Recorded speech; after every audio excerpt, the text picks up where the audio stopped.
ನೋಡಿ ಈ ರೋಡಲ್ಲಿ ಹೋದರೆ ಇದು ಹಿಂಗೆ ಹೋದ್ರೆ ನಾಗಮಲೆ ಬೆಟ್ಟಕ್ಕೆ ಹೋಗ್ತೀವಿ. ಇಲ್ಲಿ ನೋಡಿ ಅಲ್ಲಿ ಬರ್ತಾಯಿದ್ದಲ್ಲ ಅಲ್ಲಿ ಎಡಗಡೆ ಕಾಣಿಸ್ತಾ ಇರೋದೆ ತಮ್ಮಡಪ್ಪನ ಮನೆ ಅಂತ ಅಂದ್ಬಿಟ್ಟು. ನಾವು ಪ್ರತಿ ವರ್ಷ ಬಂದಾಗ ಈ ಟೈಮಲ್ಲಿ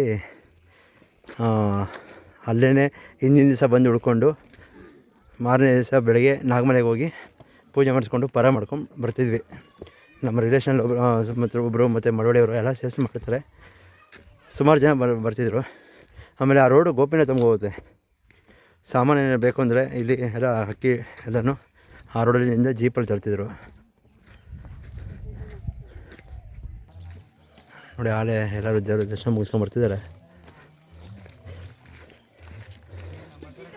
ನಮ್ಗಿಂತ ಮುಂಚೆ ಸುಮಾರು ಜನ ಹೋಗಿದ್ದಾರೆ ಆಲ್ರೆಡಿ.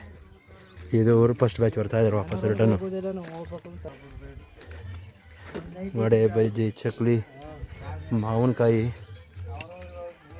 ಆಮೇಲೆ ಇಲ್ಲಿ ಉಳ್ಕೊಳ್ಳೋಕ್ಕೆಲ್ಲ ರೂಮ್ ಫೆಸಿಲಿಟಿ ಎಲ್ಲ ಇದೆ, ಉಳ್ಕೊಳ್ಬೋದು. ದೊಡ್ಡ ಹಾಲ್ ಥರ ಎಲ್ಲ ಇರುತ್ತೆ.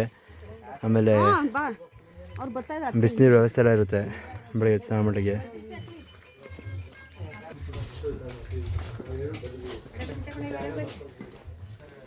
ಬಿಸಿ ಬಿಸಿ ಬಜ್ಜಿ ಹಾಕಿದ್ದಾರೆ. ಯಾರು ಬೇಕು ನೋಡಿ. ವಡೆ, ಬಜ್ಜಿ ಇನ್ನು ಸ್ವಲ್ಪ ದೂರದಲ್ಲಿದ್ದೀವಿ.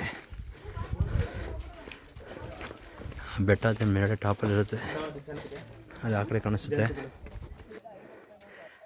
ನೋಡಿ. ಇನ್ನು ಮುಂದೆ ಫುಲ್ ಇನ್ನೂ ಕಡ್ದಾಗಿರುತ್ತೆ. ಇನ್ನೇನು ಹತ್ತಿರದಲ್ಲಿದ್ದೀವಿ. ನಮ್ಮ ಅಪ್ಪ ಮಾದಪ್ಪ ನೋಡೋಕ್ಕೆ